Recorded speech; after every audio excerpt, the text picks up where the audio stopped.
Amém. Louvado seja o nome do Senhor. Irmãos, abram suas Bíblias no livro de Jó, no capítulo 2.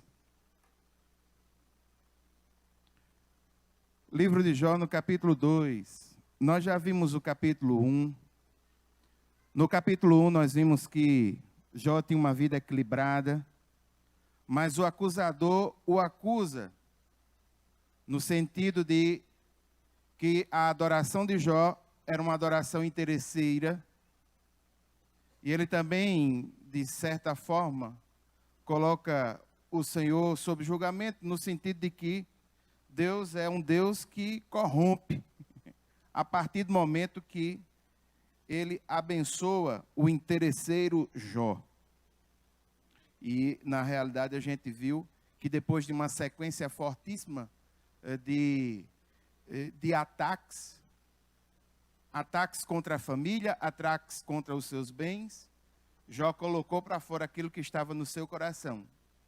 Nu vi essa terra, nu partirei dela, o Senhor deu, o Senhor tomou, louvado seja o nome do Senhor. Rômulo, não está funcionando o apontador, tu vai passar por aí, viu? Adianta aí.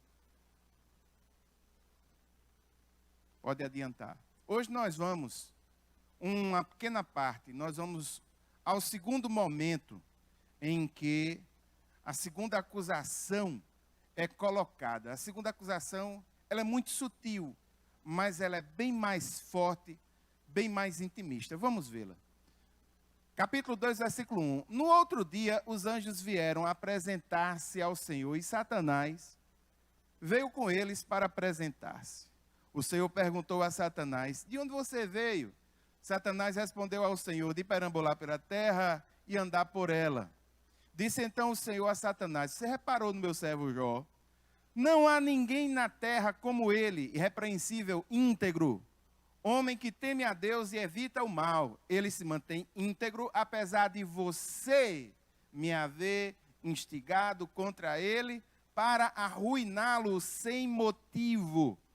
Pele por pele, respondeu Satanás. O homem dará tudo o que tem por sua vida, estende a mão e fere a sua carne e os seus ossos, e com certeza ele te amaldiçoará na tua face. O Senhor disse a Satanás: pois bem, ele está nas suas mãos. Apenas poupe a vida dele. Curva sua cabeça por um instante. Pai eterno e santo, Deus poderoso, colocamos esse fragmento de texto nas tuas mãos e te pedimos, Deus, que o teu Santo Espírito ilumine em nossos corações e que nós possamos ter atitudes diferenciadas, transformadas no poder do teu Santo Espírito. Oramos no nome de Jesus. Amém. Irmãos, nesse momento a gente vê Satanás vai receber permissão para arruinar a saúde de Jó, a fim de testar a sua integridade. Ô meu filho, faço não, fica lá em cima, que já é 8h20, não vai rolar não, fica aí em cima.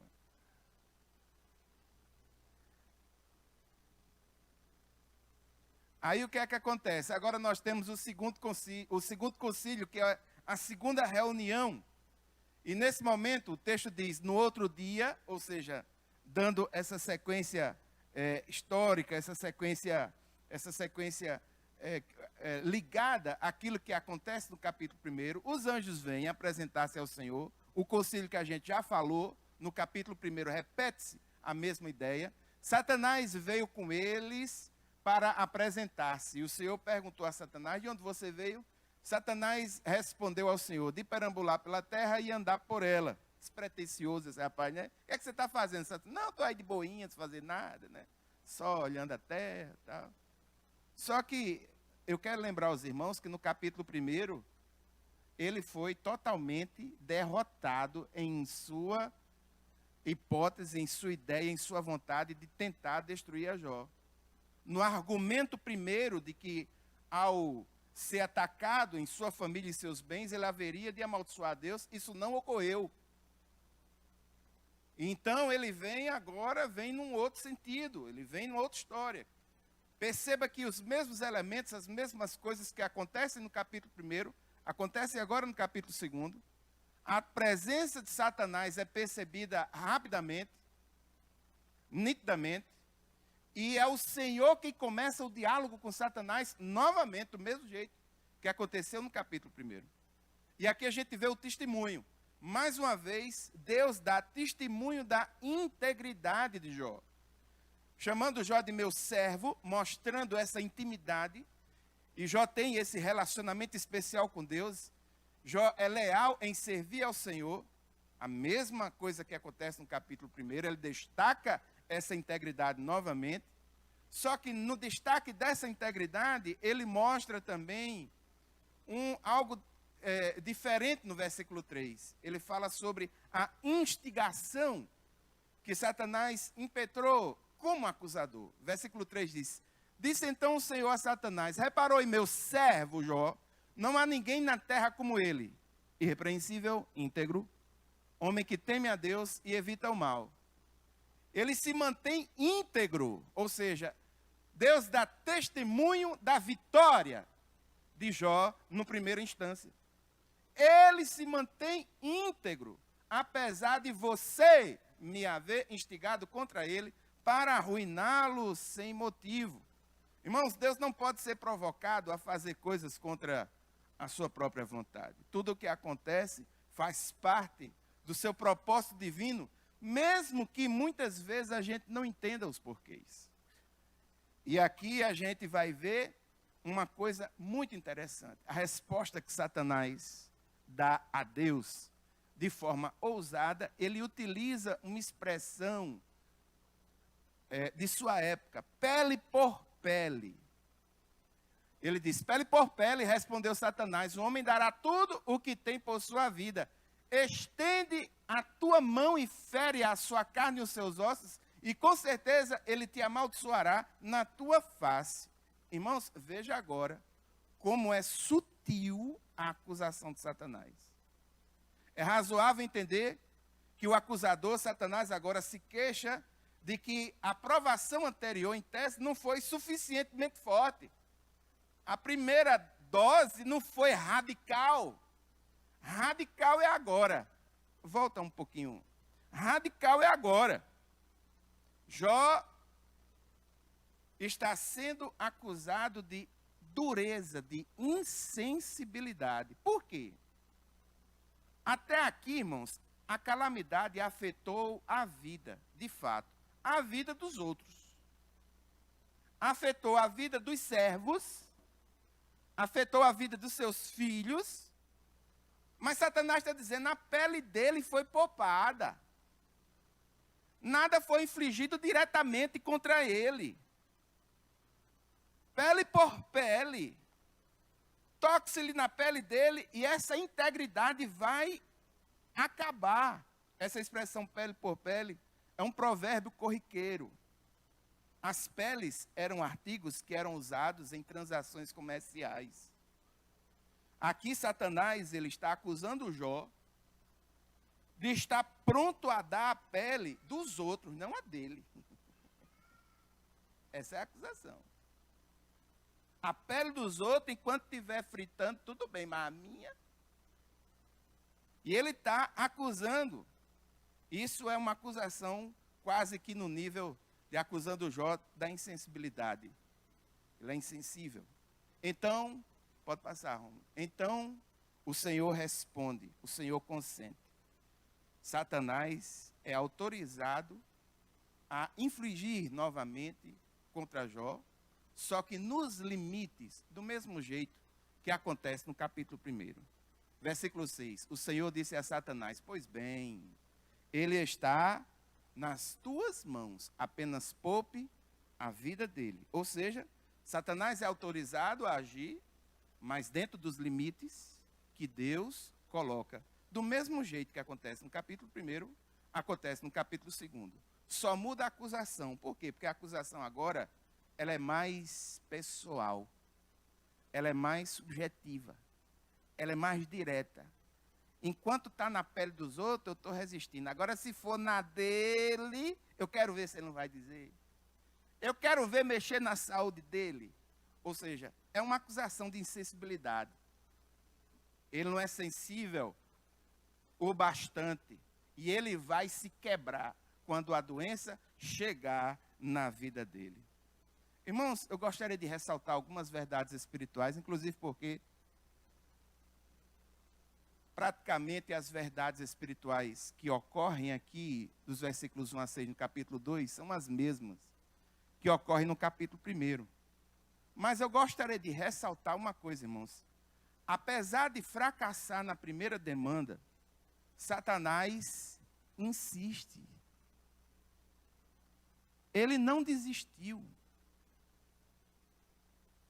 Ele ainda tem uma ideia, ele tem um sentido, ele observa. Ele vai no jogo de tentativa e erro. Ele tentou uma primeira vez, não conseguiu na primeira tese. Ele está apto, pronto, preparado para uma segunda. Ele insiste. Ele insiste. Irmãos, eu gostaria de dizer uma coisa para vocês. Nós precisamos ter muito cuidado. Porque Satanás, ele não vai desistir enquanto ele não conseguir nos atingir em aspecto algum de nossa vida. Ele vai insistir. E aqui eu quero dizer uma coisa da experiência, daquilo que eu tenho percebido, tanto nas provações como nas tentações. Quando nós vamos ganhando, entre aspas, quando a gente vai ganhando dele nas tentações menores, as tentações elas vão se tornando mais fortes, mais intimistas, mais profundas. Podem ser menos frequentes, mas quando chega, chega com peso. Você pode até um determinado momento eita, tá massa, tá bom, tá legal. Mas quando ela vem, cerca a gente de um jeito, porque ele insiste, persiste, ele tenta, ele não está para brincadeira. Segunda coisa, o ataque agora é mais pessoal. Ele é mais forte, ele é mais intenso. Irmãos, eu quero lembrar, na pessoa de Jó, os ataques que Jesus recebeu do acusador, no livro de Mateus, no capítulo 4, dos versículos 1 a 11. Perceba essa mesma dinâmica. Começa com as coisas materiais. Jesus está com fome, sente fome, transforma essas pedras em pães. Depois vai para questões interiores, de segurança. Coloca ele no pináculo do templo e diz, olha, joga daqui abaixo, porque a palavra diz, deturpa os textos bíblicos, mas já mexe com o sentido de segurança. E depois mexe com a questão da adoração, sempre mais forte, sempre mais subjetivo, e sempre insistindo, sempre insistindo. Irmãos, em nome de Jesus, não baixem suas guardas. Satanás não está para brincadeira. Não baixem suas guardas, Satanás não está para brincadeira. Ele está tentando derrubar cada um de nós. Ele sabe nossas características. Ele conhece os nossos pormenores. Mas louvado seja o nome do Senhor. E o texto de João nos diz que maior é o que está em nós do que o que está no mundo. E nós temos a possibilidade de com Jesus vencê-lo. Terceira coisa que eu gostaria de ressaltar. Satanás continua atacando, todavia, limitado por Deus. Se Jó morresse, nem Deus nem Jó poderiam ser vindicados. Irmãos, teoricamente falando, aquilo que eu tinha de falar sobre Jó, dos versículos 1 a 6, se encerra aí. Mas eu gostaria, irmãos, de ampliar um pouquinho esse conceito. E eu gostaria de mostrar aos irmãos, aproveitando esse momento, os versículos 1 a 6 do capítulo 2, que isso não ocorreu apenas com Jó. Isso também ocorreu com os discípulos. Eu gostaria que os irmãos vissem, no livro de Lucas, no capítulo 22, os versículos 31 e 32. Eu gostaria que você abrisse a sua Bíblia. Se você veio com um lápis, bote uma bolinha lá, que é o versículo digno da bolinha. Os versículos 31 e 32. O texto diz, Simão, Simão, Satanás pediu vocês para peneirá-los como trigo, mas eu orei por você para que a sua fé não desfaleça. E quando você se converter, fortaleça os seus irmãos. Irmão, nas duas situações, a mesma coisa em tese ocorre. Satanás e Deus, e aqui Satanás e Jesus, Satanás pedindo autorização a Jesus para pegar a vida de Pedro e cirandar como um trigo. Ou seja, pegar mesmo para valer. Bagunçar assim, botar para quebrar. Aí Jesus, nesse momento, Jesus diz, olha, mas eu orei por você para que a sua fé não desfaleça. E quando você se converter, fortaleça os seus irmãos. Essas duas situações são parecidas, mas ela tem uma solução diferente. Irmão, Satanás conhecia tanto Jó como Pedro. Satanás perambulava pela terra, observava a vida de Jó, tinha as suas ideias, as suas teses de como derrubar Jó, testou a primeira e agora vai testar a segunda. Os discípulos também. Satanás conhecia os discípulos, sabia das suas fragilidades, sobretudo das fragilidades de Pedro. Segunda coisa, vale a pena salientar, e aí a total diferença. No primeiro momento, Deus conhece a Jó e dá testemunho da integridade de Jó. Jó, um homem reto, íntegro, fiel, temente a Deus, se afasta do mal. Autorizou a primeira série de investidas contra ele e autorizou a segunda série de investidas contra ele. Jesus conhecia a Pedro profundamente. No Evangelho de João, fica muito claro para nós que Jesus sabia da vida e o que ocorria com as pessoas na sua divindade. Jesus sabia quem era Pedro. E quando Satanás chega para Jesus e diz, olha, eu quero pegar a vida dele assim, cirandar como um vento, faz com trigo, para um canto para o outro, para um canto para o outro, para um canto para o outro, para um canto para o outro. Louvado seja o nome do Senhor, porque Jesus sabia quem Pedro era. Aí Jesus diz, aí não, Satanás, faço não, aí não. Aí é protegido. Eu conheço. Eu sei o que é que pode acontecer. Ele não tem estrutura para isso, não. Você vê Pedro assim, o primeiro nas listas. Você vê Pedro forte.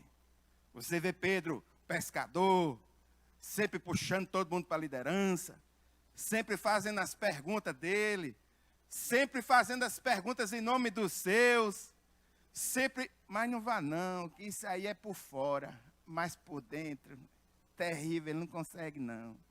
Por esse daí, eu intercedo, nesse aí você não bota a mão não. Por incrível que pareça, as situações são semelhantes, mas com algumas diferenças. E a diferença, irmãos, é o conhecimento que Deus tem do homem e o conhecimento que Satanás tem do homem.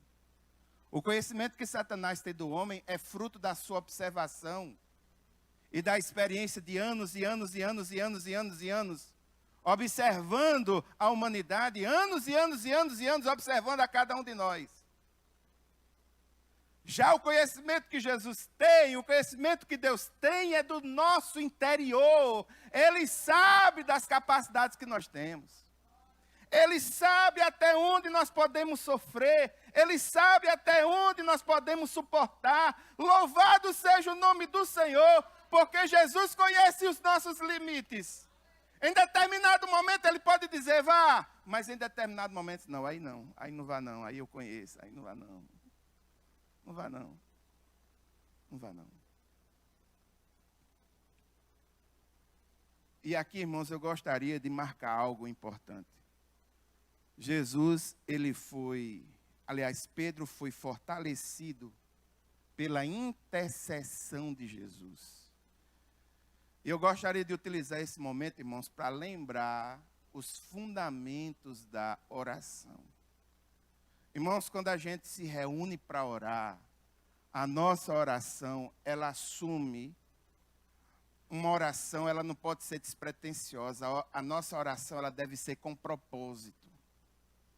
A gente não pode orar raciocinando ou tentando concatenar palavras ao vento, não. O nosso ser como um todo, nossa mente, nossa alma, todo o nosso ser, precisa estar integrado nessa atividade chamada intercessão, oração, aquilo que fez diferença na vida de Jesus, na vida de Pedro. Jesus fez diferença na vida dele.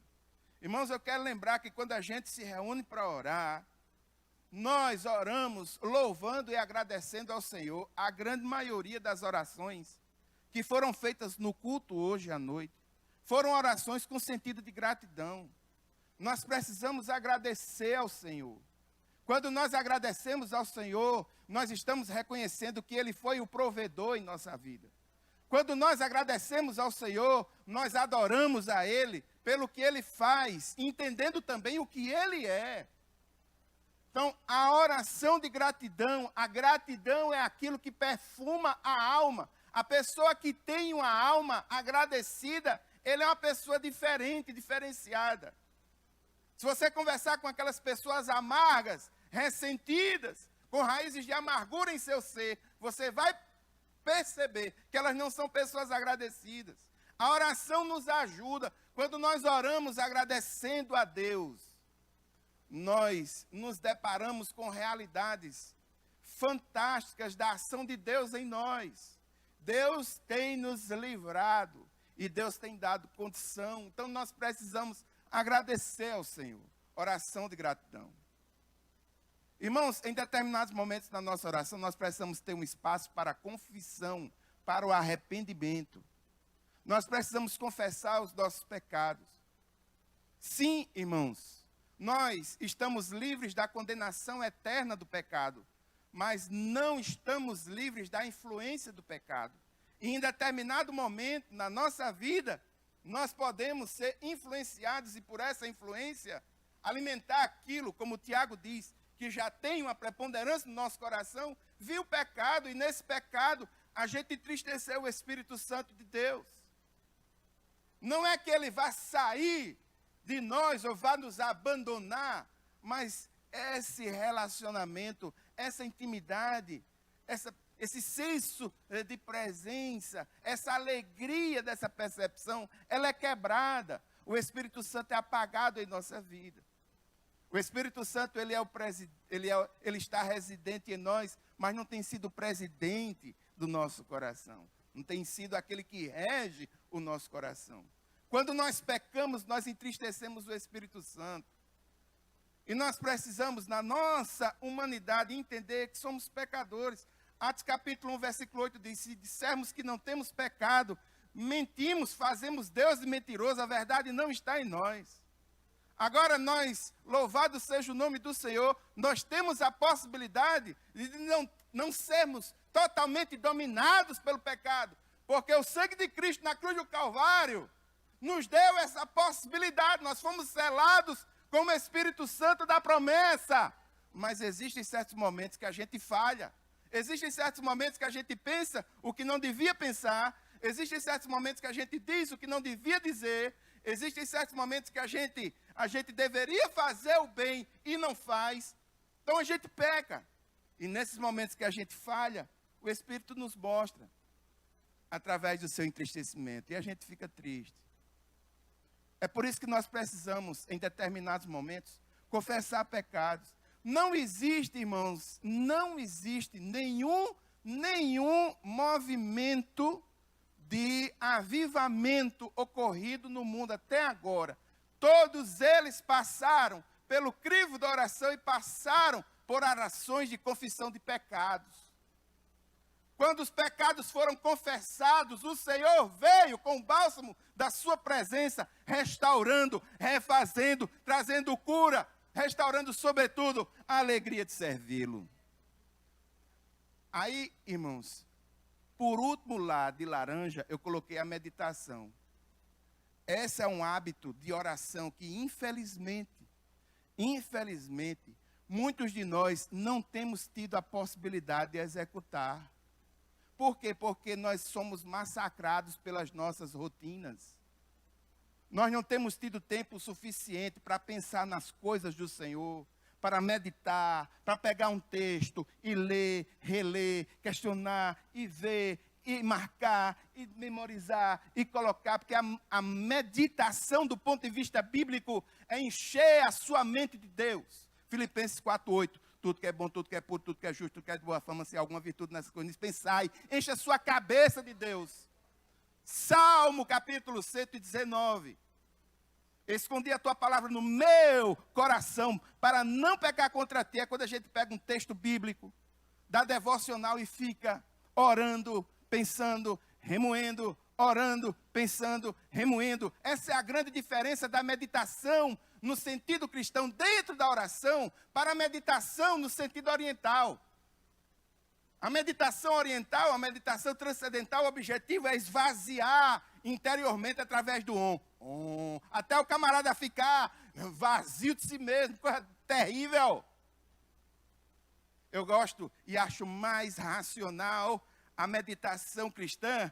Por quê? Porque é o rio do Espírito Santo que passa nas nossas entranhas, na nossa mente, retirando toda sorte de pensamento mal, de pecado, e sendo substituído pela palavra. Sendo substituído, o comportamento sendo substituído, o pensamento sendo substituído, a atitude sendo requestionada, repensada. Só, irmãos, que eu coloquei 2 quadrados aí. Um é petição e um é intercessão. Percebe? Qual é a diferença entre a petição e a intercessão? A diferença primordial entre a petição e a intercessão é que a petição, eu clamo a Deus por minha vida, pelas minhas necessidades. É um termo técnico só. E a intercessão, eu intercedo pelos outros.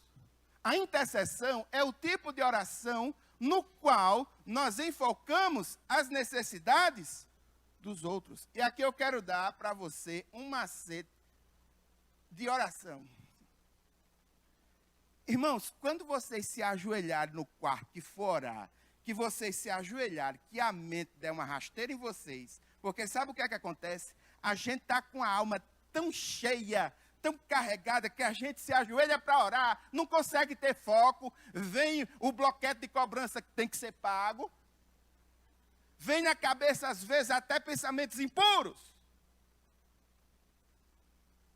Então, irmãos, eu gostaria de dar a você um macete. Quando isso acontecer com você, ore assim: Senhor, coloca na minha mente pessoas aos quais eu possa interceder por elas.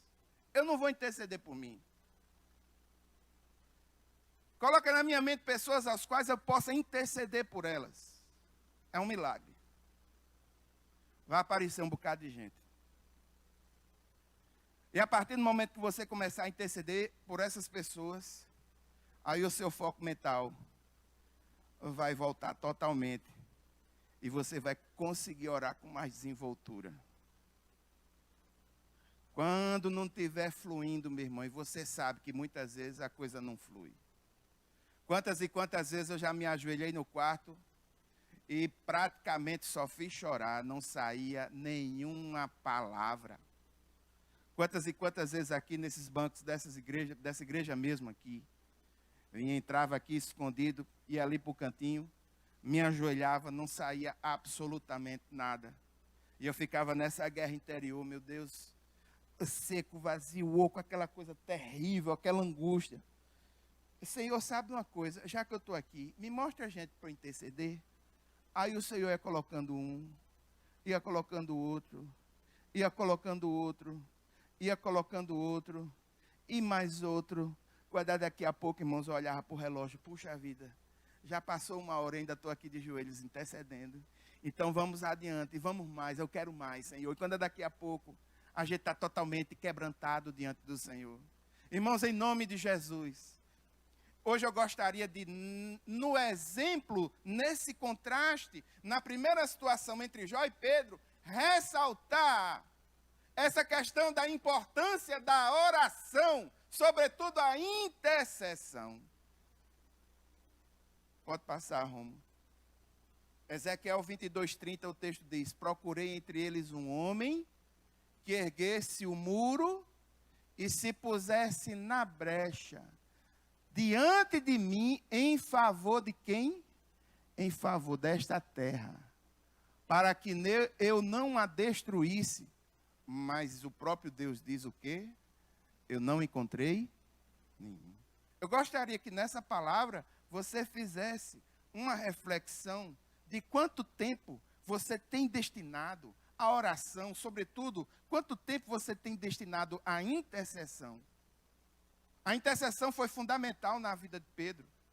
Jesus intercedeu por Pedro e isso fez a total diferença. Muitas vezes, irmãos, nós subestimamos aquilo, essa via de graça que é a oração. Nós subestimamos. Muitas vezes nós somos muito cheios de nós mesmos, acreditamos na racionalidade da palavra, acreditamos na operosidade do ministério.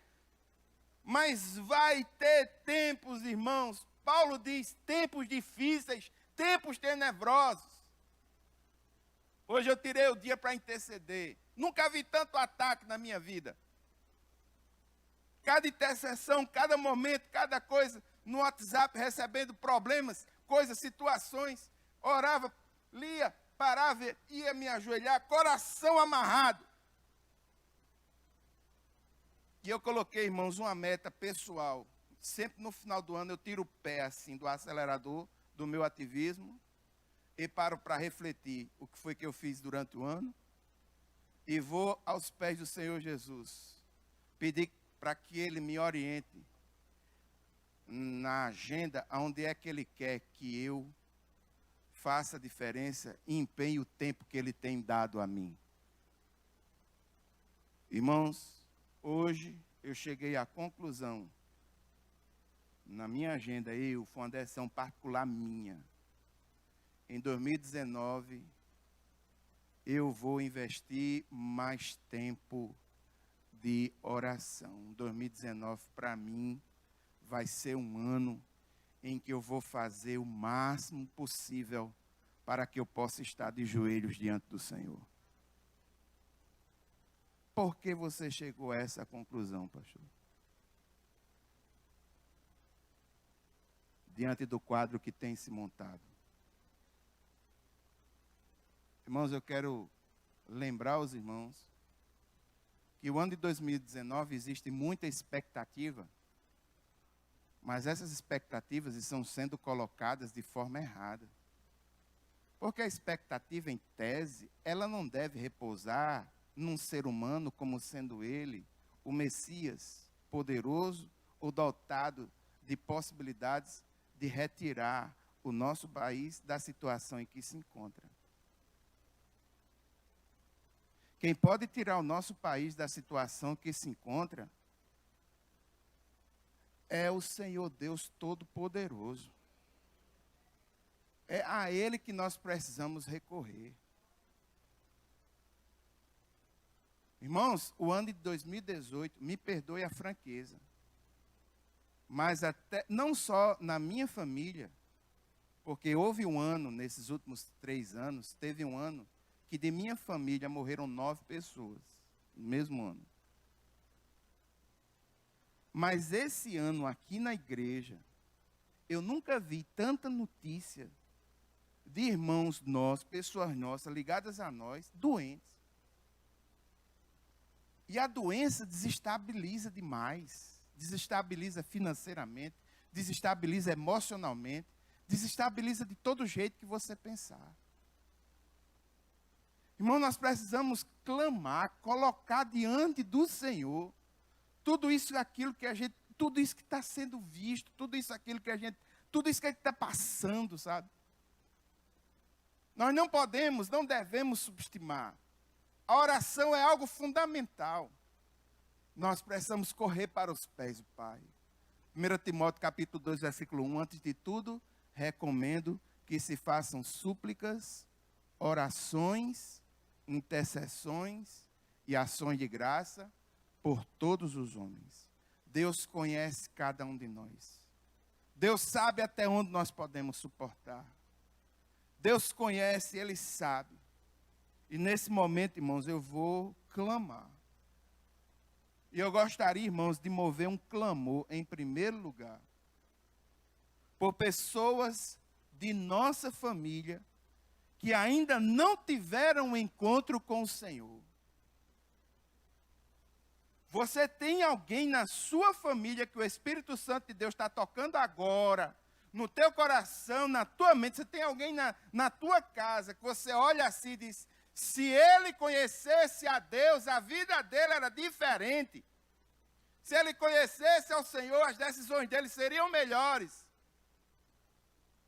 Recebi hoje, na minha família, uma notícia de alguém que eu vou clamar aqui. E eu quero perguntar aos irmãos: os irmãos têm alguém em sua família que ainda não conhecem ao Senhor, que o Senhor faria realmente diferença prática em sua vida, diferença eterna, livrando a sua alma da morte e do inferno? Se Deus tem tocado no teu coração com o nome dessa pessoa, na sua mente aí agora, eu desafio você a ficar em pé, em nome de Jesus, e a gente orar por ele. Pai eterno e santo, Deus poderoso, todos esses teus filhos se levantam agora dizendo: existem pessoas nas nossas famílias que não te conhecem, ó Pai, e que carecem da tua presença, que carecem de conhecer o Senhor de forma profunda. Pai, o teu Espírito é aquele que convence o homem do pecado, da justiça e do juízo. E nesse momento nós colocamos diante do Senhor a vida de cada um desses irmãos e os nomes que eles estão pronunciando agora, os nomes que eles estão pensando agora de suas famílias, que carecem do resgate do Senhor. De forma específica eu coloco minha tia, meu sobrinho. Meu Deus, meu Pai, no nome de Jesus, entra com provisão na vida deles. Que eles possam reconhecer o Senhor como único e suficiente Salvador. Que eles possam ser, Pai, resgatados por Ti. É assim que nós oramos no nome de Jesus. Amém, amém. Poder sentar, queridos. Agora, nesse momento, eu gostaria de fazer uma segunda intercessão. Essa segunda intercessão já é mais ampla. É possível que você conheça alguém na sua linha de influência. Talvez um colega de trabalho. Talvez um colega da repartição. Talvez um amigo seu de infância. Alguém que é próximo de você. Que o Espírito de Deus tem tocado na tua mente agora. Que está passando por algum tipo de provação difícil em sua vida. E que a presença do Senhor ali faria uma diferença tremenda. Se você conhece alguém do seu ciclo, da sua linha de influências, não precisa ser de sua família, do trabalho, conhecido, amigo. Se você tem alguém na sua mente aí, em nome de Jesus, fique em pé para a gente mover um clamor agora. Esse clamor eu gostaria de pedir que o pastor Nino fizesse. Pai querido, continuamos na Tua presença em oração, Pai. Louvamos o Teu nome, porque o Senhor é um Deus presente. Nós declaramos aqui, Senhor, que nós reconhecemos o que a Tua palavra nos ensina, Pai, sobre a intercessão. Louvamos o Teu nome pela mediação, Pai, que o Teu filho Cassé tem feito, nos levado a pensar, conforme textos que narram homens e mulheres de Deus que tiveram suas experiências, de que quando colocaram como meta das suas orações pessoas, cidades, nações, e gastaram um tempo de qualidade clamando ao único Deus que pode fazer todas as coisas, segundo a tua vontade, obtiveram sucesso, Senhor, porque não estavam pedindo, não estavam clamando com interesses próprios, mesmo que legítimos, Senhor, mas que pessoas foram levadas diante do Senhor pela intercessão desses homens e mulheres. E agora, Pai, nós estamos aqui também fazendo esse exercício de piedade, Pai, colocando diante do Senhor pessoas que nós conhecemos e que nos conhecem. E clamamos agora ao Senhor que o Senhor intervenha na vida delas, para que o Teu nome seja glorificado, Senhor, para que elas possam perceber que há homens e mulheres que Te conhecem e sabem que o Senhor é todo-poderoso e que, se for da Tua vontade, histórias são reescritas, Pai. Problemas são resolvidos, enfermidades são curadas, Senhor. Pessoas são resgatadas segundo a Tua vontade e poder. E por isso nós clamamos agora por estes nomes, por estas pessoas, para que sejam alcançadas pelo Senhor. Pai, Te pedimos isso no nome de Jesus. Te pedimos isso não para o nosso mérito, Senhor. Te pedimos não para que o nosso nome seja lembrado, mas que o Senhor seja, sim, lembrado por estas pessoas. E que elas, Pai, possam correr para os Teus braços, agradecer ao Senhor, servir ao Senhor de todo o coração e glorificarem, ó Deus, por aquilo que passarão a saber que somente o Senhor seria capaz de fazer. Pai, tem misericórdia, Pai, desta nossa oração, desta nossa súplica, e vai agora, em nome de Jesus, ao encontro dessas pessoas, para a glória do Teu nome, apenas é o que nós Te pedimos, no nome de Jesus. Amém. Poder sentar, queridos. Eu pedi para que o pastor Nino ficasse aqui, porque eu gostaria de mover um terceiro momento de oração, e aqui eu preciso muito da ajuda da igreja. Jó era um homem reto, íntegro, temente a Deus, se afastava do mal. O Senhor permitiu que Satanás atacasse a sua vida dentro dos limites, mas Deus sabia até onde Jó podia ir. No caso de Pedro, Deus também, Jesus sabia até onde podia ir, e Ele intercede por Pedro, e essa intercessão fez total diferença. Pedro foi um dos discípulos mais marcantes da história da igreja primitiva. A igreja primitiva praticamente começa com um discurso de Pedro, no livro de Atos, no capítulo 2. Onde aquele Pedro, agora cheio do Espírito Santo, ele prega a palavra, ele fala de Jesus, ele prega o Evangelho. E 3.000 pessoas se rendem aos pés do Senhor. Pedro era um líder espiritual. E aqui, irmãos, eu peço a ajuda dos irmãos. Gostaria de pedir, irmão Iranilson. Irmão Iranilson está aqui. Gostaria de pedir que o irmão Iranilson viesse até aqui. Eu gostaria de saber se existe mais algum pastor aqui, além de mim, eu e Nino. Pastor Madeira, por favor, venha até aqui. E eu vou pedir aqui, Iranilson, ore por nós, e que vocês imponham as mãos sobre nós e orem pelos pastores da igreja. O ano de 2018 foi um ano atípico de um fenômeno que está ocorrendo desde 2015. Pastores estão se suicidando. Esse ano, nesses últimos 3 meses, aproximadamente 6 pastores, 5 só de nossa denominação. 2 aqui, um no Nordeste, que era mais ou menos conhecido, que é o pastor Djalma Silva Maranhão, o pastor Aguinaldo Alonso de Serrinha, na Bahia, um do Distrito Federal e um da Bahia, eram os que eu, pelo menos, tinha algum conhecimento. Eles deram cabo de sua vida. Muitos pastores estão tomando antidepressivos. Muitos pastores estão agora numa idade chamada meia-idade. Para a alma masculina, a meia-idade ela ocorre entre 45, 50 anos até 60, 65 anos. E é um momento muito difícil, psicologicamente falando, é um momento de afirmação.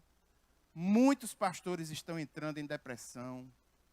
Muitos líderes espirituais estão sofrendo de transtornos atuais, tipo burnout, borderline, que só em falar deles eu passaria a noite todinha só para dizer as características, mas tem muita gente tendo que, em virtude dos problemas que houve, só consegue dormir